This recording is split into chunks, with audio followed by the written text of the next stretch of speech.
Welcome to CHGO Red Stars Podcast, presented by DraftKings, of course. So make sure you sign on up using code CHGO and place your bets. We're here to talk about Chicago Red Stars. It's me, your girl, Sandra, here today with my friend and colleague, Claire Watkins, aka the Scam Originator. Checking in with everybody. It's been a little while. Been a minute. Oh yeah. Happy Pride, everybody. We got a new month now. It's June. We're doing our best to just get our best summertime shy vibes going, and the weather's working against us a little bit in the Midwest. Because we always got to start off with a forecast on the show. But it's rainy, it's wet, and it's not great for my dog right now, who doesn't like to go outside in the rain. But that's all right. Hopefully things will start to turn in here, not just for the weather, but for the Red Stars as well. But we're not just gonna jump into these losses, right? Because something that happened while we were away was a couple of Red Stars wins, and I'm excited to chat about that a little bit with you. Bud, how you doing today? I'm good. Yeah, it's been a bit of an up and down month, or last couple of weeks, I guess, right? Wins that felt kind of tight and losses that felt kind of lopsided, but they're not last. That's right. Just to be clear, they're not last. They're in 10th. They have neither the fewest wins nor the most losses. I'm just rolling with the positives here. That's right. And yeah, they have shown the ability to, in I think true NWSL fashion, pull out some results just based on commitment and a couple of great individual performances, and then they struggled to sort of maintain that intensity, I guess is one way to put it. Yeah, I think the last time we linked up on one of these, it was literally the end of May, and we had said, we were like, listen, we're gonna get back together here, and who knows what the future holds for us. But apparently it was a couple wins, a Challenge Cup loss, and now another regular season loss. So kind of a mixed bag. A little bit. I think we got to know. Maybe we'll just chat about those wins, right? Let's try to maybe sink our teeth into some good stuff here. Maybe with a grain of salt, because we got to note that the Red Stars also got these wins against a couple of clubs who are also kind of battling some tough seasons, kind of navigating tough losses, lower bottom half of the table energies. They picked up wins against Kansas City Current, Orlando Pride and Angel City. And I think what we saw in that Orlando Pride game, kind of at the final whistle, I think you're looking at that and we see all the body language around it and what it means to the team to finally nab a win. But it was a tough win. It wasn't an easily obtainable win for this team. We saw them get one goal and then just kind of hunker down and try to close things out against a kind of rapid fire Orlando Pride that would just seem to be whipping them in.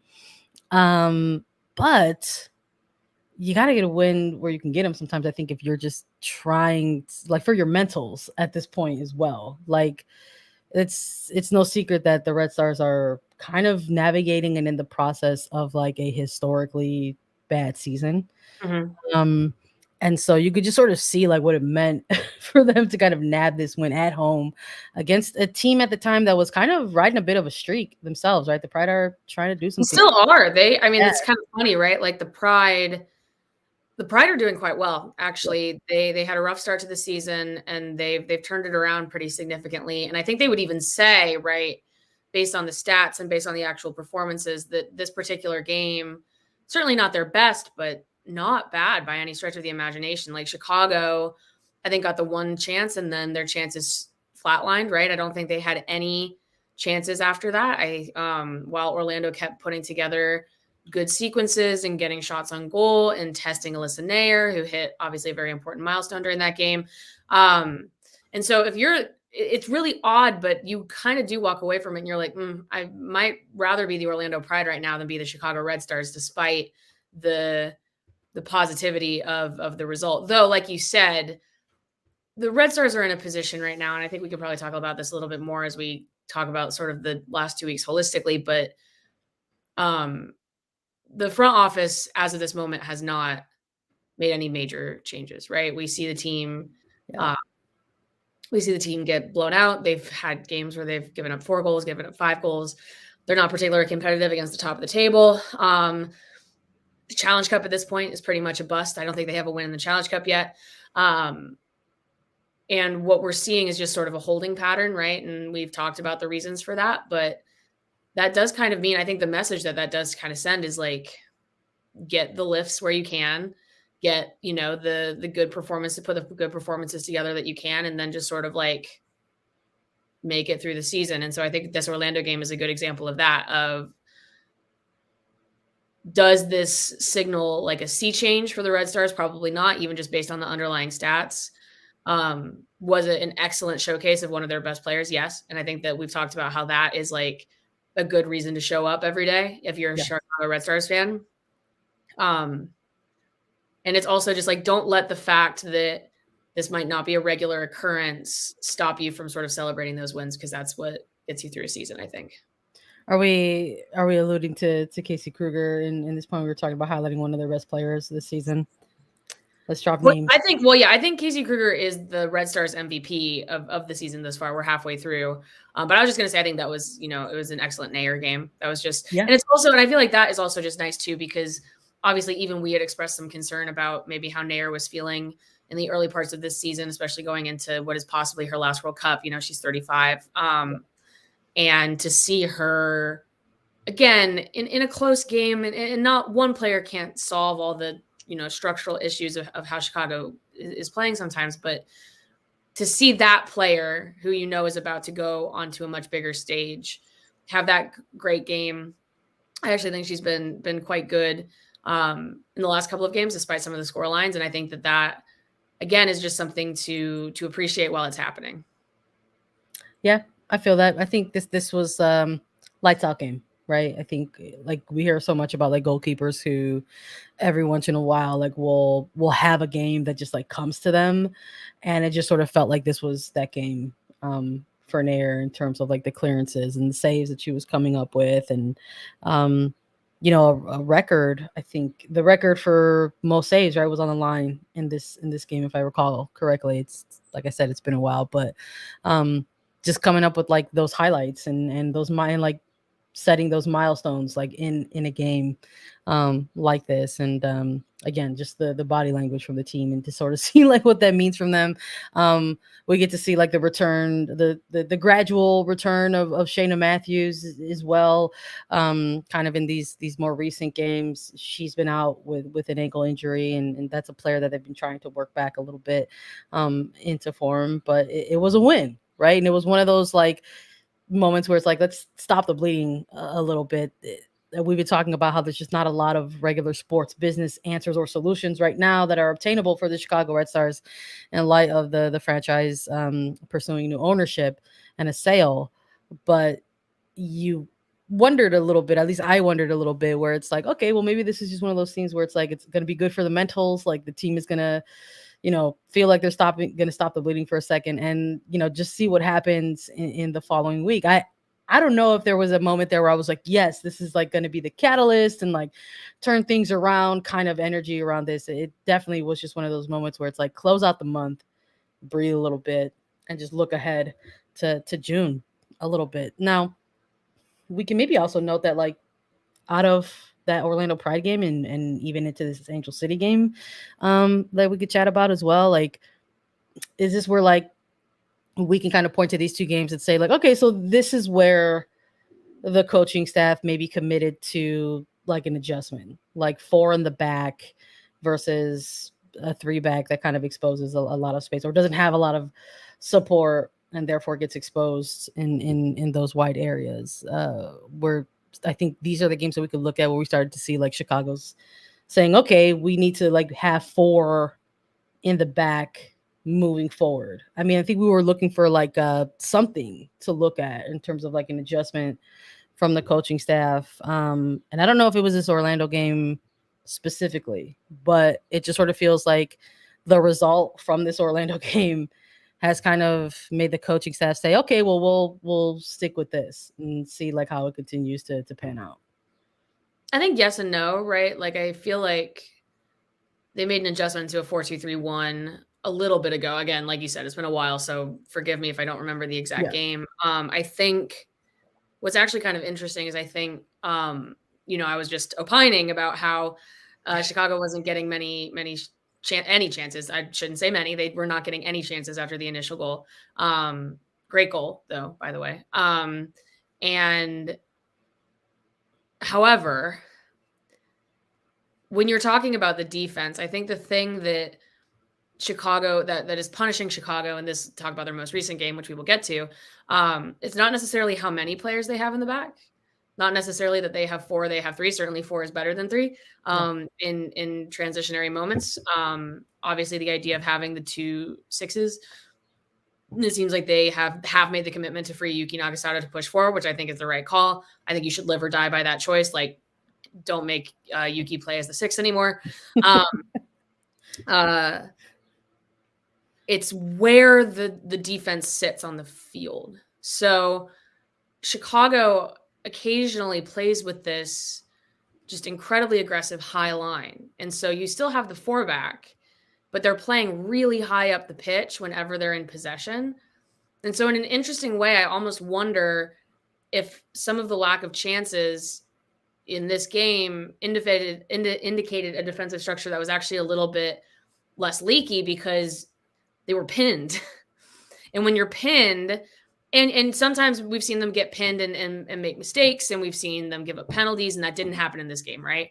But when you're pinned, you're forced into a structure that has more players further back. Your line of contention is much further back. And far be it from me to advocate for low block soccer, but I do think that made a difference not only in the Orlando game, but in the Angel City game, which was that they just were not with the 4-back living or dying at basically the halfway line of the field, because it doesn't matter how many players you have. If you get burnt, you burnt. Chicago Red Stars, you're burnt right now. That's tough, man. I mean, look, maybe like that's the jump off point into Angel City. Like we see that a little bit. Like it's not a clean sheet that they walk away with, right? In that game on the road. Something that like I was thinking about. I was like, well, I was just like, they're going to Los Angeles, and like it's become like possibly a tough place to play if you're like a player that feeds into crowds and stuff like that. Like they always got people. I think last year it was kind of a tough place for people to go. Yeah, and it was like something that I think just kind of like lingered for me. I was like, well, like it's good that they got to win because they're they got to go on the road and kind of try to see if they could build off of that. And who knows, like anything could happen, right? Like when we got these kind of like lower tier kind of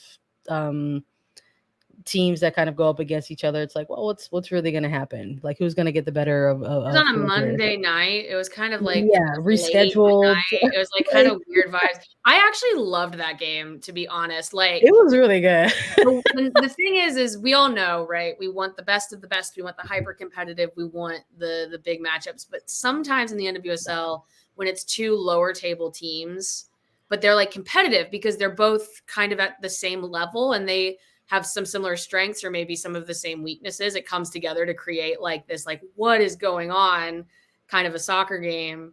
And I feel like I went, what is going on like 16 times during that game. Because there was almost like so much going on, right? Right. Like, it's just like, and maybe like the, like alluding to the crowd a little bit is some of that, because I think you've got like when perhaps you find yourself as like an invested fan in your club, maybe you're even a supporter with like absolute locked in investment to your club, right? Season ticket holder. You show up on game days for tailgates, you do the planning, the tifos, all that. It's tough, right?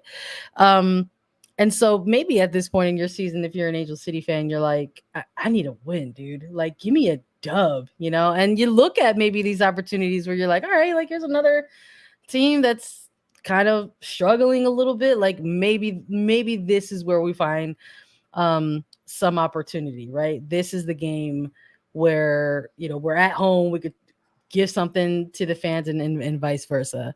But Chicago Red Sox like almost like kind of playing spoiler to that. Like, I don't know, like there was a part of me where I was just like, oh yeah, that's kind of cool as well. Like, and we get like the Ava Cook game, right? Like the Ava Cook game where it's like, Yeah. that's why this player should be on the pitch for this team. It was just like absolute like body on the line type of shit from this player. Yeah, it's, you know, I'm not in training. I'm not in the locker room. I'm not in the film sessions. So, you know, you don't want to make too many unilateral statements, but it does seem like there's been some rotation. I mean, and it's like I really do go back and forth on it. Like if you're struggling as much as they are this season, there's nothing wrong with rotation, right? Like don't get too hyper set on a fixed 11. What's the point? Like we are halfway through the season. We're in 10th. We've given up the most goals in the league.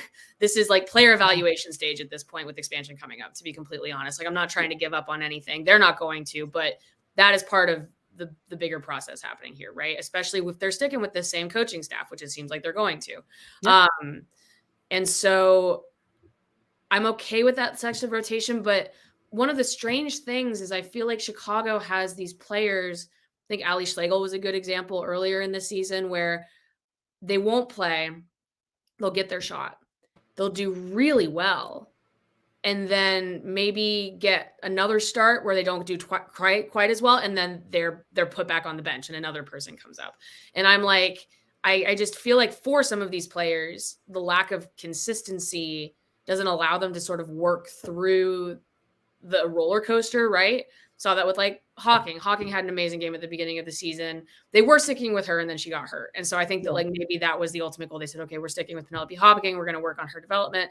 Talked on this show before about how I would have liked to see more room for some of those second year players that I also think are excellent. And I just think that Ava Cook showcased that in this game for sure. Right. Yeah. Not even just the header, but man, that goal where she just bodied, dude, like her positioning, right? Which like I think this is where we shout out like you know, Yulia Bianchi as well. Like this is a player, again, another one of those players where we're like, listen, what's the hold up here? Is it about getting this player acclimated to the league, acclimated to the styles that she might go up against, acclimated to the physicality or whatever we hear so much about the transition in this league, blah blah blah, right? Like what is it? What is the hold up? What's the timeline here to get Bianchi on the pitch? And like we got this game where I walked away from it and I was just like, oh, so like I don't know if this is going to be the game plan for the Red Stars going forward, but if they wanted to just try to get as many dead ball situations, whether it's like corners or like close free kicks, and have Bianchi on the ball, I'm cool with that. Like I'm in like try some stuff mode. Well, and what she can do in a dead ball situation, we saw the Olympico, right? In that Mexico friendly, like she can clearly do fantastic things with the ball at her feet. And I mean, it takes maybe a better functioning system to be able to compensate for that player. But God, if you can compensate for that player can do really cool things for you. Yeah, so it's like we get this Ava Cook, you know, set piece goal, great positioning, just like it's, I don't know if people like actually kind of like realize this too. I mean, like if you're in it and you know, but maybe you are like the casual fan and you're just like, I'm here to celebrate some dingers, man. Give me a goal. Like, I don't know if people realize like how difficult it is to be like precise and accurate on a header. Yeah. You know, and so like I loved this for Cook, right? In her early phases of her career here and the servicing from Bianchi, and even this like second goal where Bianchi playing a role as well, but Nagasato or Yuki getting the assist on this one for Cook. And it's just like you have the team up by 2 goals like before like the half-hour mark even ticks, and it's like the first time all season for this Red Stars team where I was just like, oh, like maybe they might even have another one in them, because Angel City like just didn't really have answers or know how to respond. Yeah, the first goal, I think, really took it out of them. You could just kind of tell. And Yep. so I think it was a very emotional game. I guess this is another thing that I think happens when you have two teams come in that could really use a result is you get the first goal and you can kind of shift the game in your favor now. But what we saw in the second half, and again, it's like you want to celebrate the wins, but you saw the breakdown.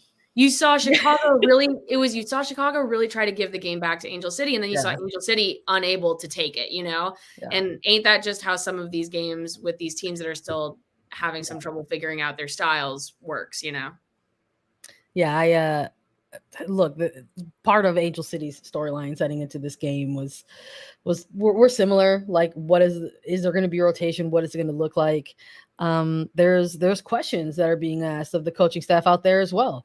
But you have completely different franchise structures right now at this moment for both teams. Unlike Chicago, where there's just like this lot of unknown variables and moving parts as they're literally navigating a potential sale, versus Angel City, who's like on the scene. They're in their second year, but we hear all the time about their investment, the resources that they're trying to provide, how they're trying to obtain like their $1 billion valuation. Like, that's there. They've got people in positions to make those type of regular sports related business decisions. And as you approach like a halfway mark and your team isn't getting it done, all those questions start kind of falling into the coaching staff, right? So there's like perhaps this very quiet kind of perspective or unanswered question at the moment, where it's like, what's going to happen if the tactics aren't translating on the pitch? Like, what usually happens after that, right? So I think there's questions there of the coaching staff and like what's going to happen. And I think you felt that. I think you hit it spot on when you're like, that first goal really just sort of like is a gut punch at some point when you're in this phase of your season. And the other storyline behind that is like, yeah, like these are two teams who are like dealing with injury and have players coming on and players coming off, and that's like a thing that all 12 clubs could probably say at this point in their season. It's kind of an interesting like standard, right? Where we're talking about sort of the lack of motion in the Chicago front office, which again, I understand. I think fans have a right to be frustrated by it and just sort of by the whole larger picture. But Angel City is making the big signings, right? They signed Julie Ertz. They've got Almonte Henry coming probably after the World Cup now. And they are ostensibly kind of roster wise trying to make those moves to climb the table, and it's still not really gelling. So it's like, devil versus devil you don't. Yes, Chicago's having a rough season, but they're working through something with the group that they have. And you appreciate Angel City's ambition, but you also say to yourself, like, you keep adding people and it's not really clicking. So it's not panning out. That also would be frustrating, as I would think, right, as a fan. Yeah, no, 100%. And I think like obviously what ends up happening at the end of this game, where you're alluding to like Angel City just not able to take it despite Chicago kind of giving it away, like players returning back into form and onto the pitch. Sydney Leroux, one of these players for Angel City, who has had a long journey back. We're talking like almost nearly a year, working her way back into form, and she gets like some late minutes in this game alongside Alyssa Thompson. These are players who are subbed in to this game, and those are scary players to go up against. I mean, Alyssa Thompson is she's putting it on record. The film is out there, right? It's like she's making a case, man. I know for you and I and the spots where we have to write up, like I know we got her on the plane. Like this is the type of banger goal. Yeah, absolutely, Rita. This is what she can bring. So despite Chicago having its nervy moments, right, and despite another really good performance from Casey Kruger in this game, we see Alyssa Thompson get involved in this game, right? And for some reason, the coaching staff's like, you know what you should do? You should get in there and break Casey Kruger down. That's funny. Doesn't happen, right? So they're like, why don't you switch? Yeah, right. And so Thompson switches, and it's like, right. They're like, you're not quite cooking on that side. Maybe we got like maybe we were incorrect and disrespectful, quite frankly, to Casey Kruger. and you should switch. And so she does. And that's where this goal comes to life. So you get the thrilling Thompson on this ball, whips it in. And while we were complimenting Cook on just a body on the line type of performance, literally Sydney LaRue doing similarly here and pulls one back in like really like a late game stage scenario, like just a couple minutes remaining in regulation. And so it's one of those moments where you're like, oh, well, shit, is the thing going to happen? Like, are they going to do the thing? Thankfully, they don't. Chicago hangs on and they pull off this dub. They get another 3 points and for the first time, like rack up 2 consecutive wins this season. It takes till nearly the midway point of this season for the team to do that. So it's another game where it's like, well, that's nice. I was like very happy for the players when the game was over. I was just like, well, and that was Casey Kruger's 100th cap. It was like, they're doing, I actually really think they're doing a great job of celebrating the small things, which I think if you're looking at it from the top of the table, you can kind of like tee about, but it's like what you got to do, right? Yeah. Oh man, you like it. I love it. Two wins in a row. Maybe you're watching the Red Stars. Maybe you are an avid, viewer of Chicago Red Stars game. You're an obsessed fan, perhaps. Maybe you're like, I don't care if it feels bad. I'm gonna stick with it and watch this team. And who knows? Maybe if you're like the betting kind, or maybe if you're someone who's like, I want to go to games because now the team is finally winning. And you're like, I'm going to try to rack up some tickets and maybe I'll go see the Red Stars continue to win some more games. And if you do want to do that, you can use the Game Time app. Okay, go ahead and download that. You could use code CHGO for $20 off. Okay, you can get access to all kinds of tickets because buying tickets to your favorite events shouldn't be stressful. You can use Game Time to access tickets for sports, music, comedy, and theater shows near you. It's got killer deals on last-minute tickets. So it's the best price guaranteed. And you can stop stressing over tickets and just start getting hyped over possibly going to see the Chicago Red Stars. So 2 games in a row. Maybe you're like, they're going to go back home.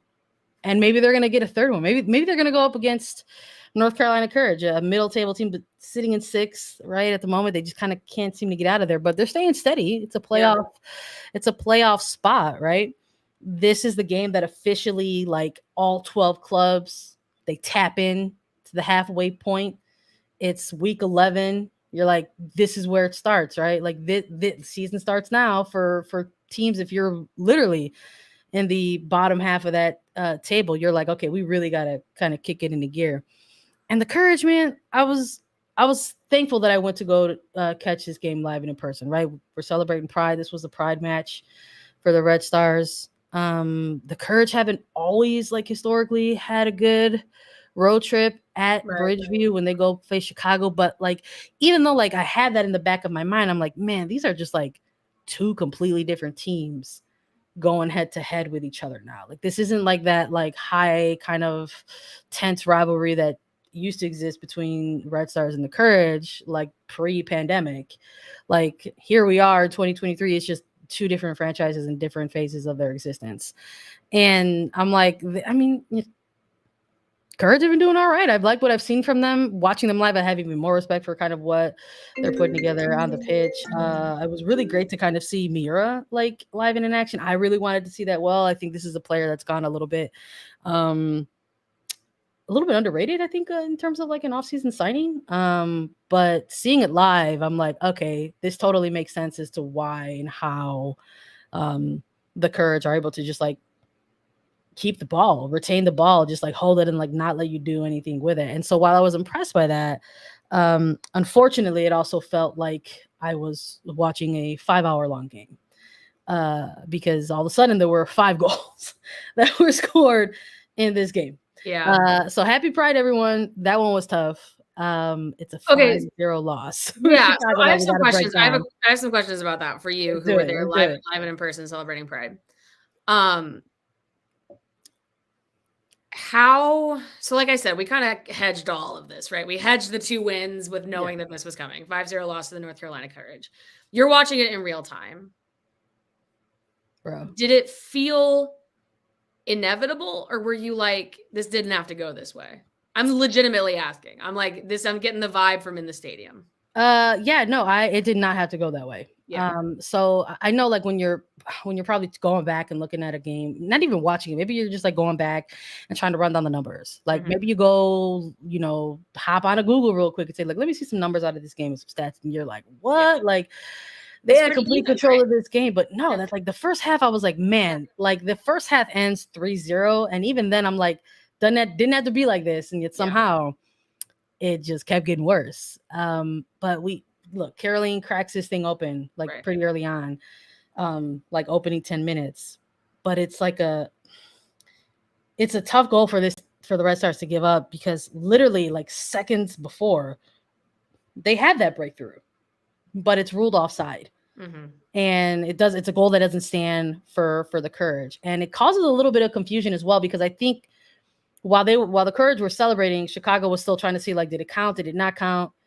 And there just wasn't like an immediate reset for them. And for the Courage, they were like, what do you mean it didn't count? And it was almost like they just went back on the attack and they were like, boom, that one counts. And I was like, it was the lapse for me. Right. And I was just like, well, when you're having a tough season, you're going to have the lapses are going to haunt you. Right. So it felt like mentals more so than it just anything. felt like that for a second. But it's like, it was also when the goal happened. I don't know, again, on the stream of this type of stuff shows, because they're taking a look. I think a lot of the angles and the camera views are for the celebratory things. But this goal happens, and you see Naeher, you see the back line immediately huddle everyone together. Yeah. So team comes together near the box, because Alyssa Naeher's like, bring it in, lock it up. And that happens. It was almost like a goal, and it's weird to say this out loud, knowing how the outcome is, but it was almost like an opening goal that woke things up for both teams, not just for the Courage. Because what happens from here is like you have like 25 minutes of like nothing happens. It's like the lowest of lulls in this game. And then you have, again, another bit of a lapse in the box. You've got Kruger, who comes up with a stop, marks a player. Unfortunately, because the Courage have shown that they're so good with the ball, smart to find the extra outlet pretty quickly. That happens. It's an opportunity inside the box, despite player getting marked. O'Sullivan gets this ball to Gael, and Gael makes the Red Stars pay. And then it's like 2-0. And you're like, okay, that's unfortunate. And then Caroline gets another one, and this is the one that feels bad. This is the goal that like makes you feel bad, not just for the team, but maybe for yourself a little bit as well. But Caroline gets her second of what's going to be 3 goals, and it's just another way the Red Stars get punished. You see this very long ball over the top, which is funny to me, because I'm like, you could just play through the Chicago's middle third at this point if you wanted to. Why do that? That's cruel.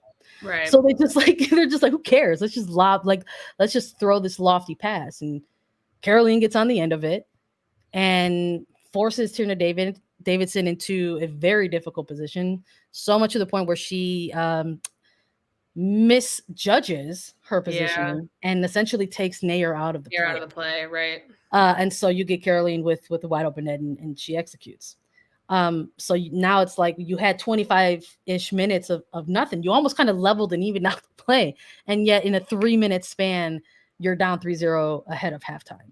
So I was just like, there's a whole second half left of this. And that is where I'm just kind of like, now it just feels like the longest game ever for Chicago. Because the tough thing about this is that, like, sadly in this season, you look at this 5-0 loss, and your one silver lining perhaps out of it, or 2 silver linings perhaps out of it, is like, well, at least that's not the first time they let in a ton of goals. And like, it's already happened before. So like, maybe they shouldn't feel that bad about it, but it still like sucks, man.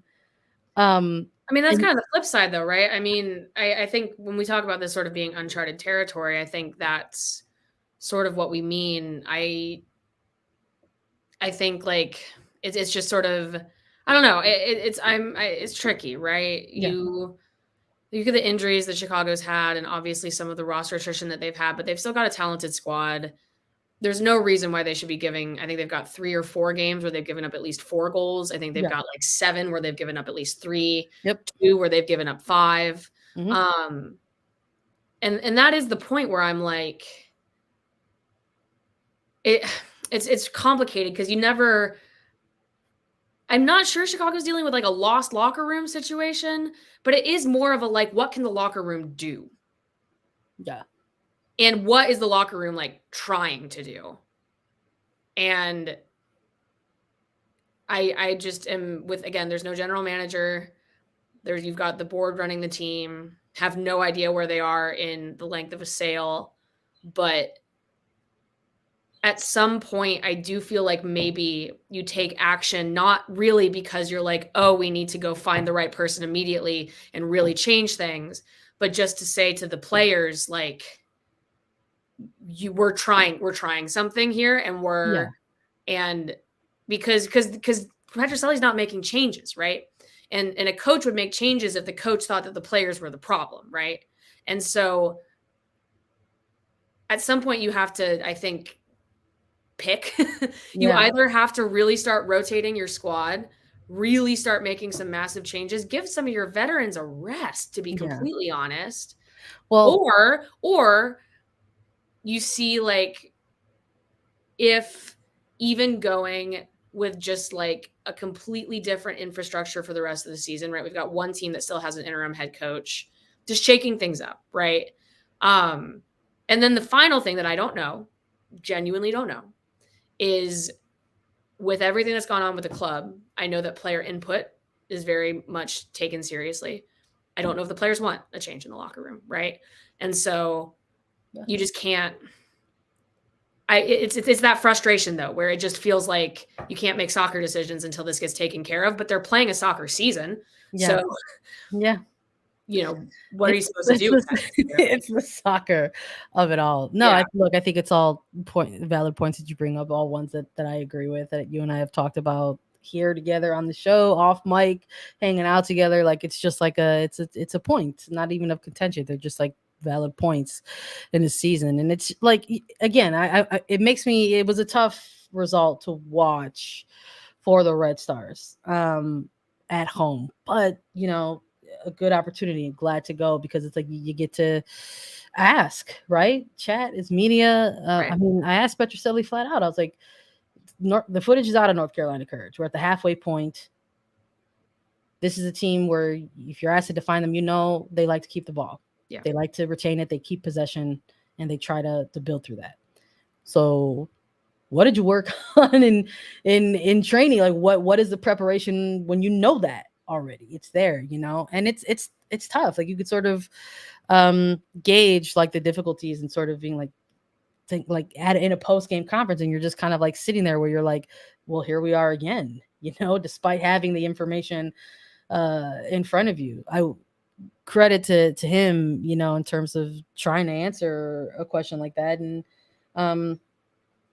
just being transparent and saying, like, there's a lot of pressure on the defenders, and there has been for some time, and it's likely because they're not getting a lot of support up top, and this was another game where we saw some of that unfold a bit as well. And you got to give your dap and do proper to Alyssa Naeher, because she is captaining this team through, again, one of its toughest seasons. And you can attest to this because you've been at some of these games. Like, she shows up in these press conferences with an armband and is like, okay, like, here I am, like, ready to answer these questions, or however you're gonna, whatever you're gonna present me with. But and that's, at this point, it's like asking her about the halfway point of the season. What is it? What are those conversations like, whether it's in the locker room or out of the locker room? Is it about not staying too high when you do finally get some wins, or staying too low? And I appreciate her transparency and just being like, look, like, it's the halfway point of the season. Like, it's that time of year where, like, you actually do, like, pay attention to the standings a little bit more now, and how that's going to affect you, and what that's going to be your impact, and how it's been such a wild season where it's like you can get a couple wins and all of a sudden you're an eighth, and then you drop one game and you're like back way at the bottom, and it's like, it's a ride. Yeah. And so that they're just trying to do their best to not get too hung up on either side, like, of the spectrum. Because I think when we notice the positive body language out of the wins and stuff like that, like, you feel good for the team, and you're like, that's good for them. But you also are like, maybe there's not enough time now that you're in the second half to maybe kind of like get super caught up in the whirlwind of all that stuff. So it's a result. It's a tough loss where I'm like just kind of curious at this point where like where do they take it from here? Like you bring up good points where it's like maybe in good questions where it's like honestly, dude, like maybe the coaching staff is gonna get like forced into some of these scenarios where they didn't have to address them in the first half, but now they will because there's going to be players who are gone for the World Cup. Yeah, you know we no Naeher's not going to be around. Canada has their provisional roster out. Unfortunately, St. George's isn't on there, but there's competition in that back line for defenders. Like who's going to the World Cup in terms of your defender core right now? And I also think,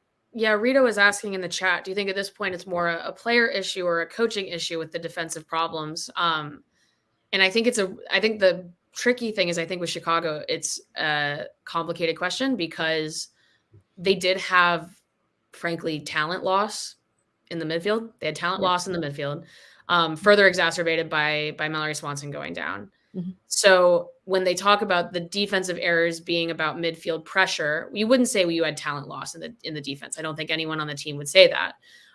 So is the defense now struggling through issues of sort of dealing with some of that talent loss in front of them? I think that is one valid part of it. However, I tend to believe, this is very general, that if you see a number of good players underperforming on simple things like set piece defense and simple passes out of the back, finding your teammates when you're trying to move the ball. We're talking about some of the turnovers. This is not necessarily being under pressure, because sometimes they actually do great under pressure and then they can't get the ball forward because there's no one in front of them and then it gets kicked right back to them. But I think when you see multiple players having trouble with the little stuff, and I'm not saying one player, multiple players. Yeah. That's usually bigger. That's usually higher up than the player level is what I would say. Yeah, I think ditto. I'm in agreement on that as well. I think maybe you look for a response out of a result like that. And unfortunately for Chicago, like that's going to come a little sooner. They've got a quick turnaround with the Challenge Cup match tonight. As a matter of fact, if you're joining us live and listening to us live on YouTube, still on the hunt for a Challenge Cup win. I think I maybe even mentioned this in a previous episode. I think at this point in the season, do you hit the reset button and have different conversation about what is obtainable in terms of goals as a team? And Challenge Cup for the first time is running concurrently with the regular season. And I look at the regular season and I'm like, well, that's not going very well for you. And I don't anticipate that it will get better just because of the pieces involved and because of the World Cup, et cetera, et cetera. Shout out to the ice cream man who's rolling by my window right now. Did you hear the train? And this is a side. Could you hear the train? I'm at my mom's house. The train keeps going by. No, I don't. So maybe we're right by the train. Maybe you don't hear the ice cream, but I do. But I did wonder in the previous episode. I was just like, there's maybe you turn that conversation around in the locker room a little bit. Maybe you're like, something that might not be obtainable for us is a shield this year, and who knows what's going to happen with a playoff spot? Because at this point, with how the playoffs look, you got to get at least 6 to have your number involved in that postseason.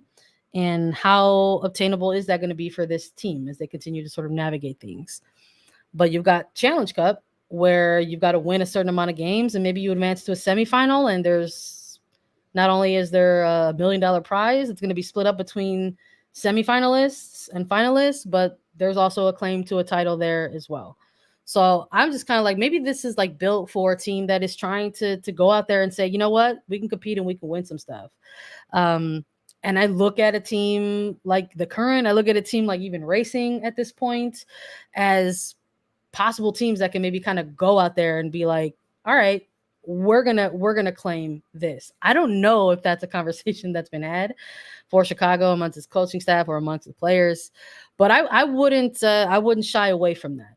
I think if they're trying to look at something to go ahead and put their eggs in one basket, why not? Now the other side of that is they've already had a couple group stage matches and they've yet to get a win in Challenge Cup, so it's almost like they've also are kind of behind on that as well. Well, they take a heavy rotation approach to the Challenge Cup games. They're not putting their best, what they would consider their best regular season 11 out. So again, just further player evaluation. It's, and the Central Division is kind of weird, right? Yeah, it is. No team in the regular season standings in the Central Division is like crushing it, right?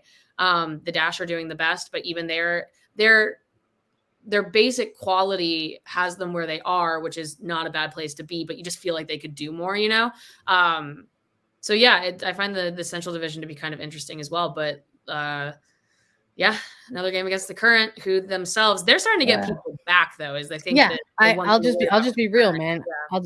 I think like we're talking about trips on the road, how Angel City's, their fans have made that a difficult place to pay. I like what the Current are doing, even at what's not their permanent home. They're at Children's Mercies Park. They're going to eventually move into their own facility, but they're getting good crowds out there. And I don't know, man, if Morgan Gautrat can get some consistent minutes alongside DiBernardo in a Challenge Cup game, I think they might just have what it takes. And I think the Red Stars might handle another and low-key getting Kristen Hamilton back for a couple minutes. Massive. Just like massive for them. And I think, Sandra, you and I have maybe talked about this before. I've just talked to a lot of different people about it. CC Kaiser is having an excellent season for a team that isn't scoring a lot of goals. So let's talk more about it. Yeah, right. I'm with you. She's doing a lot of good stuff on and off the ball for that team. Came in midseason last year. I think has just sort of proven that she's become like a lock in their usual starting lineups, 100%. And I think with the return of Kristen Hamilton, I think we see some more more dynamic play in a lot of different things, different scenarios in which they're more impactful together, right? But yeah, I agree with Sean in the chat. He was shouting out Sophie Jones. I agree. I would just like to see a young group get the rookies out there. I'm into that. Just see what can happen. Get Emily, if Emily Boyd can play, get her a rep. Yes. Get her some prep for what's coming down the pike, there's stuff happening, Yeah, no, we'll see. I liked that. Like I got there at the stadium in time for some warm-ups. It was cool to see Emily Boyd getting the reps in during warm-ups as well. So yeah. I wouldn't look if the idea is still to still do heavy rotation, why not include Naeher in the mix at this point? So we'll see. I think we'll probably see Chicago continue with their player rotation, and it's because of that I think they might actually drop another Challenge Cup game. But I would love to be wrong. I would love to talk about how incorrect I just think it's nice. I just think it's nice when they score. I think is like let's get a goal, like scoring goals. And I would love to see a defender goal too. Why not? Yeah. Another set piece, but this time it's for a defender. We'll see. Let's LFG for the goals. That's right. That's all we've got for you today. Thanks everybody for joining us on CHGO Red Stars. If you like what we do and chat about, just a quick reminder that we do these about twice a month, so we have a lot to catch up on whenever we all get back together. But if you appreciate everything that we talk about, just know the best way to support the pod is with the CHGO Diehard membership. You get access to podcasts, live shows, post-game shows. You get access to premium written content at allchgo.com. You get merch, a free shirt when you become a member, and you get access to the members only Discord lounge, the CHGO lounge. Thanks everybody. We'll be back in a couple weeks, hopefully to chat about some more wins in between the tough times. Everybody, we had 2 wins to talk about today. Let's go. One. yeah, not just one. 2. So hopefully we get some more to chat about in a couple weeks, y'all. Be safe. Enjoy the summer. Let's chase away some of this rain, and we'll be back. Peace.